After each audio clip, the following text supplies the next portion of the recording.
Bueno, ahora sí, el tema es un poquito de alternativas. Ya se ha hablado mucho con los casos clínicos y creo que vamos a plantear realmente pues hasta dónde vamos, qué es lo que hemos visto, qué es lo que tenemos. Sabemos que hay varios cambios en la prevalencia, ya se hablaba que pareciera o a todos nos parece, los que trabajamos con este tipo de niños, que ha aumentado. También sabemos que puede haber severidad de manifestaciones, no es raro que ahora, la verdad es que cuando estudiaba pediatría, cuando estudiábamos gastro, nunca nos había tocado niños con anafilaxia por un biberón y resulta que ahora hemos visto ya 3 o 4 niños en los últimos años que de veras llegan a terapia intensiva por una mamila que tiene proteína de leche. Sabemos también que los síntomas van evolucionando a lo largo del tiempo, trabajamos la alergia en los niños pequeños, pero esto va cambiando o la marcha tópica de la que se habla, pues va siendo diferente a lo largo del tiempo. Y dentro de esa marcha, pues vamos a ver que también existen algunos datos que nos plantean. Sabemos que la eliminación de la proteína de la leche de vaca es el principal pilar dentro de lo que es el tratamiento.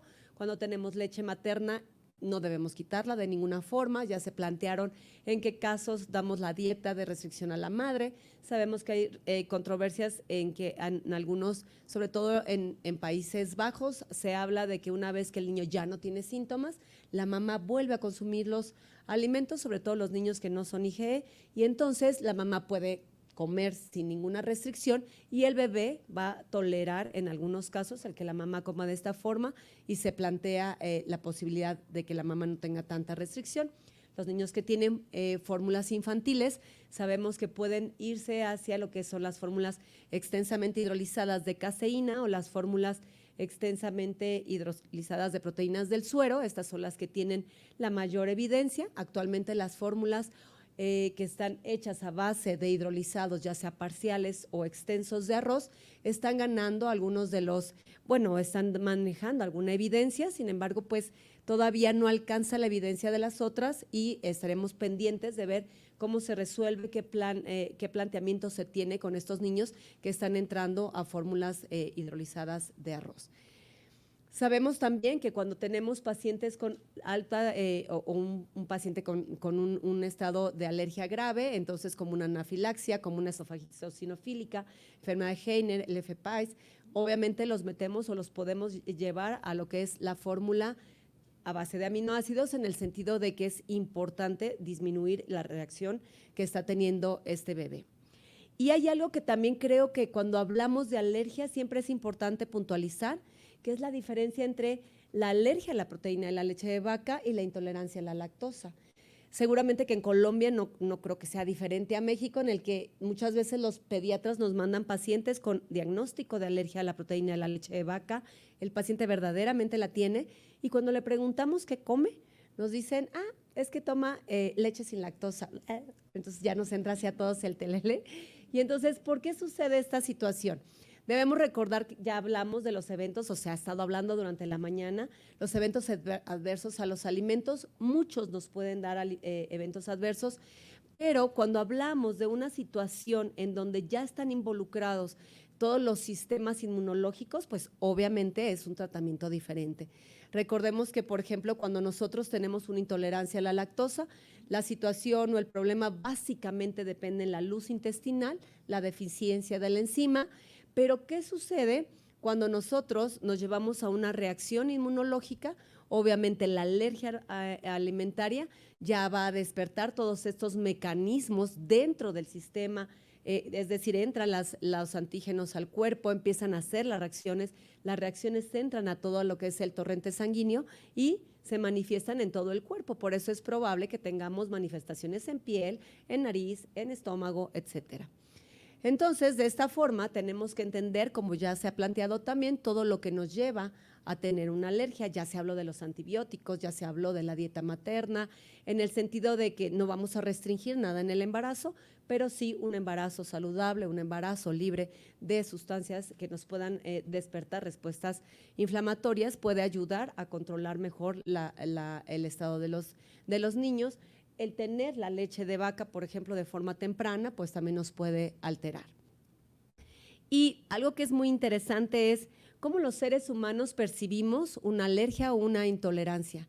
¿Somos capaces de diferir entre esto?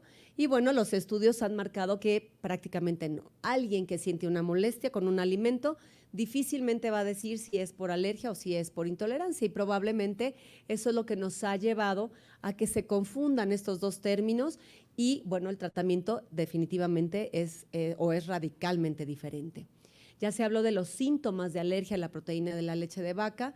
A veces no es tan sencillo determinar cuál es IgE, cuál es no IgE, pero sabemos que la mayoría de los menores de 2 años, que son los que nos llegan, y sobre todo si nos llegan con un sangradito por ahí, probablemente sí es una alergia a la proteína de la leche de vaca y que esta es no mediada por IgE. Y entre más grandes son los niños, pues las manifestaciones van cambiando y van siendo diferentes, y de ahí viene lo que es la marcha atópica, lo que se hablaba pues de la marcha atópica. Es muy interesante cómo esa marcha, primero la primera diapositiva que les puse era como la que teníamos hace como 600 años. Actualmente ya esto se va combinando, se va cambiando, y ahora tenemos artículos muy interesantes en donde nos hablan cómo los pacientes pueden empezar con una alergia no mediada por IgE, sin embargo pueden posteriormente hacer reacciones mediadas por IgE. También es muy interesante cómo la dermatitis atópica ocurre o se presenta prácticamente al mismo tiempo que la alergia no mediada, o los bebés pequeñitos que nos llegan a los gastroenterólogos como cólico, como reflujo, etcétera. Y bueno, posteriormente vienen las manifestaciones de los niños más grandecitos, entre los 2 años, con esa rinitis que la mamá nos dice, no, bueno, ya tolera perfecto la leche, pero ahora se la pasa con gripas. Todos los días está teniendo mocos y mocos y mocos. Nada más va a la escuela y ya le da gripa. Y entonces, ¿realmente vencimos esa alergia o es que ahora tenemos una nueva manifestación? Y todavía mucho más, pues esto se va sobreponiendo, es decir, conforme pasa la edad, también se van sobreponiendo todos estos síntomas y se van planteando de diferentes formas. Recordar, por ejemplo, que cada vez esa manifestación severa del intestino secundaria a una proteína de leche, cada vez la estamos viendo más de alguna forma, o tal vez la estamos diagnosticando más. También es muy importante que muchos de estos niños van a ser alérgicos posteriormente a otros alimentos o a algunos aeroalergenos, que es lo que nos sucede mucho en México, que pues nuestros niños después tienen estas rinitis que sufren, que les cuesta trabajo manejarlas y que obviamente nos llevan posteriormente, y es lo que estamos planteando ahora, a todas estas enfermedades que les llamábamos funcionales, que ahora sabemos que son las enfermedades del eje intestino-cerebro. Entonces, todos estos niños que habíamos tenido con alergia, luego con rinitis, ya estaban muy bien, y entre los 10 años nos llegan con dolores abdominales, que parecen intestino irritable, que parece dispepsia, que no sabemos qué es, pero le duele su estómago. Y entonces, pues obviamente todo esto es lo que ahora consideramos esta marcha alérgica o esta marcha atópica, en donde el paciente pues va a plantearse. Así pues, dentro de todo este marco, planteamos que la microbiota o el microbioma intestinal es un pilar en donde es la base de las siguientes manifestaciones que podamos tener, por eso es tan importante trabajarlo adecuadamente. Obviamente ocurre con estas alteraciones una disfunción en la barrera intestinal, hay una falla en la tolerancia inmunológica, ya se hablaba desde la primera charla, cómo todo esto nos lleva a lograr o no tolerancia, que vamos a hablar de tolerancia ahorita, inmunológica. Esa tolerancia inmunológica nos puede alterar o puede tener una disregulación, te puede tener un punto en donde falla. De esta forma nos puede llevar ahí a lo que es la marcha alérgica, y empieza a haber una interacción neuroinmune. A mí me parece fascinante cómo los mastocitos se unen con las células neuronales que se encuentran en el sistema intestinal o en el tracto gastrointestinal, y entonces todo esto nos va a llevar posteriormente a lo que se plantea ahora como alteraciones en la motilidad, hipersensibilidad, cómo nos va a llevar a esos trastornos gastrointestinales que llamábamos funcionales, que forman parte de lo que es este eje intestino-cerebro. Y entonces, lo logramos. Y entonces todo esto nos lleva finalmente a todo lo que es esta marcha que ahora llamamos de atopia. ¿Sí me ayudas con la siguiente? Entonces, cuando hablamos de esto que es nuevo, y es raro que un gastro hable de tolerancia inmunológica, pero la verdad es que tuvimos que estudiar todo lo que es la respuesta inmunológica. El intestino es probablemente el órgano más respondedor hacia un antígeno externo.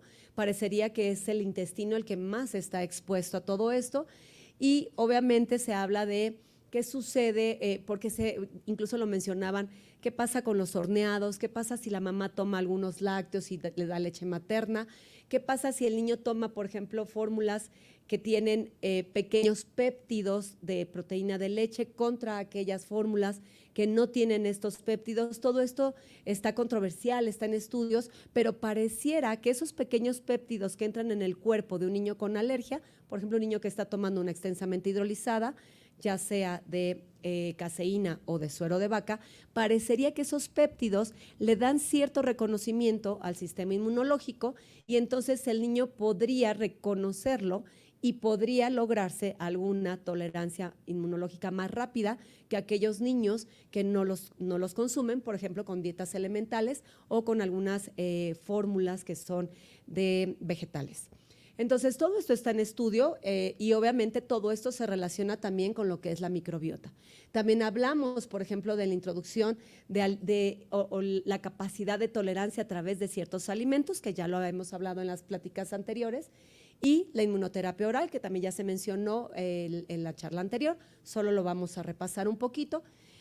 Decíamos que algo que es la base de todo esto es la capacidad que tenemos nosotros, que también se habló en la primera charla, de cómo vamos a ir formando nuestro ambiente, nuestro microambiente, y no solamente bacterias. Recuerden que están los virus, están los hongos, están los parásitos, y el viroma, hoy por hoy se sabe que es un principal, logra una influencia total sobre las mismas bacterias y sobre los mismos parásitos y hongos para lograr lo que es todo el desarrollo de esta microbiota. Ya se hablaba de la leche materna, ya se hablaba de la alimentación complementaria.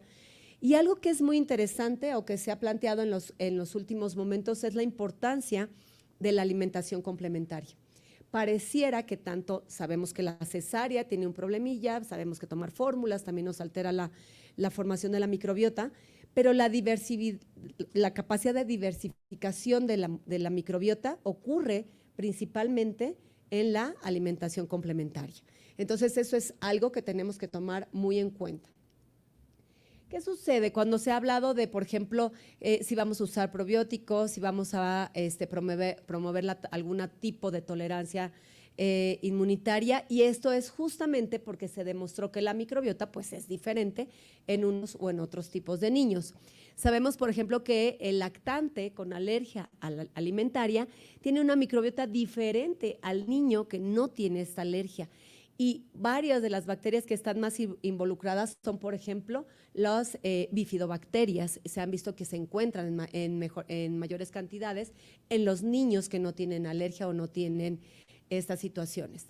También se ha visto, por ejemplo, que los niños con estas alteraciones gastrointestinales pueden tener una disbiosis o tienen una microbiota diferente a aquellos niños que no la tienen, y además se han asociado, por ejemplo, a presencia de sibilancias en algunos estudios. Lo más interesante, el uso de antibióticos, ya nos los comentaba la doctora, desde el embarazo, eso sí se demuestra que usar antibióticos frecuentemente nos lleva a una microbiota diferente que se ha relacionado con algunos datos de alergia. ¿Y qué es lo que les pasa a nuestros niños que decíamos de APLB? Pues empiezan en el primero o segundo año de vida y empiezan a tener infecciones respiratorias recurrentes. Los doctores nos desesperamos y empezamos a bombardear con uno y con otro de los antibióticos. Y de esa forma podría ser que estemos perpetuando esa alergia o estemos provocando que se presenten más respuestas de este tipo.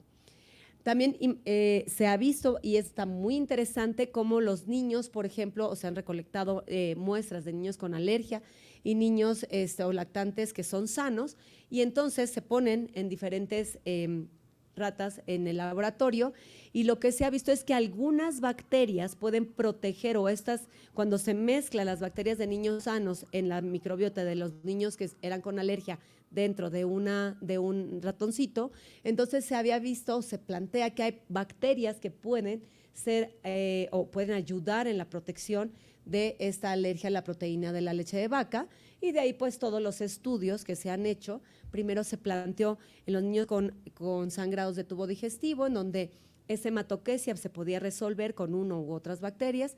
Las bacterias que más se han estudiado son las cepas de Lactobacillus GG y algunas cepas de bifidobacterias. Han estudiado algunas cepas también del Lactobacillus reuteri, pero las que han demostraron mejoría en este sentido es las de… Ay, porque ahora voy para atrás. Les prometo que sí estoy apretando el grande. Ahí va de nuevo. Allá. Entonces, estas cepas de lactobacilos, también es importante que el que más ha demostrado pues es el Lactobacillus rhamnosus GG. Incluso en la adquisición de tolerancia se han visto en estudios in vitro en donde se logra o se ha demostrado que es capaz de inducir una respuesta a través de lo que es la unión a la célula dendrítica o los mensajes a la célula dendrítica con la formación de interleucinas que permiten que el linfocito esté un poquito más tranquilo y pueda irse hacia regulador y no hacia despertar una gran respuesta de intolerancia o de alergia en ese caso. También es muy importante, por ejemplo, que se habla algunos síntomas que al dar este probiótico específicamente, como es la diarrea, como es el malestar, como es parte de lo que sería el dolor abdominal y lo que sería el vómito, se reduce al darle este probiótico. Y también en un último estudio que se presentó el año de 2021, se hablaba algo sobre la marcha alérgica. Hay que recordar que los estudios clínicos son difíciles, pero en este caso hablaban de que el haber dado el probiótico Lactobacillus GG podía mejorar esa marcha alérgica, es decir, los niños tenían menos rinitis, los niños tuvieron menos dermatitis atópica y bueno, este es el primer estudio que sale acerca de eso, habrá que ver cómo siguen saliendo los demás estudios. Y otra cosa muy interesante es los posbióticos, es decir, todo aquello que producen los probióticos del metabolismo, principalmente el butirato. Los mayores productores de butirato son los lactobacilos en general y esto se plantea que pueden tener mucha más respuesta. Y justo los estudios que aparecen, como les decía, entre el 19, 2021, ya hay algunos otros en el 2022, en donde podrían mejorar todas estas sintomatologías. Ya se habló entonces de que ir dando lo que eran los productos de forma horneada o darlos de forma cocinada, podían mejorar y a esto se le llama la escalera de la leche. Debo reconocer que los alergólogos fueron quienes primero plantearon esto, aunque nosotros medio que nos cambiamos del hidrolizado extenso al hidrolizado parcial y de ahí bolas, ¿no? Ya la leche.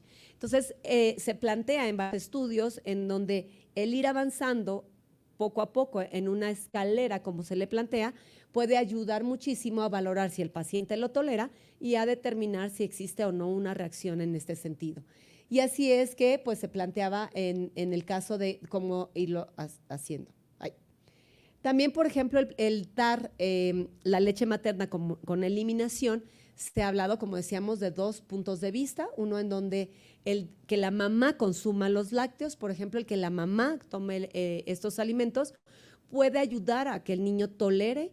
¿Por qué? Porque al pasar o al conformarlos dentro del cuerpo, es decir, la mamá los come, obviamente las proteínas de leche se van a digerir, entran hacia lo que es la parte hepática, empiezan a entrar a lo que es la formación de nuevas proteínas, pero esas nuevas proteínas, aunque tienen parecido con lo que sería, por ejemplo, caseína o alfa-lactoalbúmina, tienen ya una conformación dentro de la madre. Entonces, esto le dejaría al niño conocer o reconocer estas proteínas como algo pues ya parecido, la proteína digamos nativa de la leche podría ya ser medio reconocida en tanto que el niño tuvo algunos conocimientos de este tipo. Por eso es que es muy importante, no solamente la leche, sino el cacahuate, todos los alimentos alergenos los debe consumir la madre mientras se está dando la alimentación complementaria para que de alguna forma nos ayude. Y lo que les decía, que la introducción de sólidos nos acelera la diversidad de la microbiota y esto puede ayudar a lograr una mejor tolerancia dentro de lo que es la leche, perdón, dentro de lo que es el niño. Voy para adelante, por favor. No tanto, una menos. Ahí está. Entonces, esta segunda estrategia de la que hablábamos, que era la escalera de la leche, pues nos habla de que podemos ir intentándolo. Ya se hablaron de los retos para IgE, no me voy a detener obviamente en eso, ya mejor que explicadísimo, pero sí recordar que cuando nosotros decidimos empezar a retar al niño, siempre los alimentos cocinados, horneados, van a ayudar muchísimo más que dar una leche entera o un yogurt o un queso. Hay varios tipos, hay varias publicaciones de cómo se puede hacer esto, en donde se van incluso diciendo algunas cantidades que se pueden dar en cada uno de los pacientes, se puede empezar por 1 o 2 cucharaditas, etcétera, y cada uno de ustedes la fórmula que decidan utilizar, traten de ser siempre similares para que vean las respuestas que están teniendo en sus diferentes chiquitos. Rápidamente hablar de la inmunoterapia oral, ya nos dijeron, pues no hay nada realmente, lo más que se ha planteado es a alimentos, pero no específicamente a leche, se ha planteado más hacia cacahuate, se ha planteado más hacia huevo, sin embargo todavía sigue controversial si se da de forma intradérmica o si se da oral por las respuestas inmunológicas que puede ocasionar cada una de ellas. Y lo que les decía, los trastornos funcionales. Creo que como gastroenterólogos debemos evitar llegar a los trastornos funcionales, planteárselos a los papás, estar prevenidos cuando estos lleguen. Sabemos que esta disbiosis nos va a llevar, como decíamos en un inicio, a que estos niños puedan tener una hiperalgesia, puedan tener, para adelante por favor, puedan tener una, otra más por favor, otra más. Puedan tener toda esta sensibilización y esta presencia en lo que son las neuronas intestinales, que nos lleva, la siguiente por favor, que nos lleva a que los niños, a lo mejor con menores cantidades de gas, puedan sentir mucho más que cualquier paciente que no tiene dolor. Lo más importante es que estas alteraciones del eje intestino-cerebro que puedan estarse presentando en los niños más grandecitos, creerles que de veras ¿me lo das hacia adelante por favor? Que de veras puedan tener una verdadera hiperalgesia, de veras ellos sienten el dolor, una más adelante, por favor, puedan de veras tener ese dolor, la que sigue. Y entonces, bueno, lo que les decía, es asombrante cómo llegan las neuronas y cómo toman esos mastocitos durante todas las primeras etapas de vida, y entonces, pues, son neuronas que van a tener una diferente conformación y que van a provocar este dolor. La que sigue. Y entonces vemos finalmente que desde que estamos en gestación, incluso se dice que desde que la mamá es adolescente, tenemos que llevar una adecuada dieta, un adecuado ejercicio para lograr tener niños en donde sí se habla de los primeros 1000 días, pero ahora incluso vamos ya hacia los 3 años de vida, es decir, todavía aumentamos a 5000 días. Hay artículos actuales que dicen que debemos plantear los 5000 días. Digo, no, bueno, pues ya, entonces es toda una vida, ¿no? Pero verdaderamente sí es, hacia adelante, por favor, sí es interesante cómo es tratar de encontrar cuáles pacientes tienen atopia, cuáles pacientes tienen alergia, cuáles pacientes van a tener intolerancias, tratar de no evitar o no llevar a dietas masivas o dietas altamente restrictivas, porque nutricionalmente van a afectarlos y también van a afectar la microbiota. Recuerden que cada restricción que ustedes hacen cambia totalmente la diversidad de lo que es la microbiota en el intestino.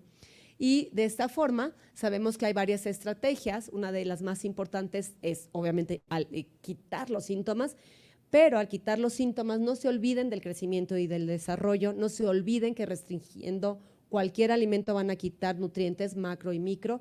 También es muy importante valorar hacia dónde lo quiero llevar en tolerancia inmunológica, evitar de alguna forma el que podamos caer en trastornos funcionales y obviamente sí, recordar que dentro de los síntomas de alergia a la proteína de la leche de vaca vamos mucho más hasta que ahora hemos llegado a los síntomas del eje intestino-cerebro.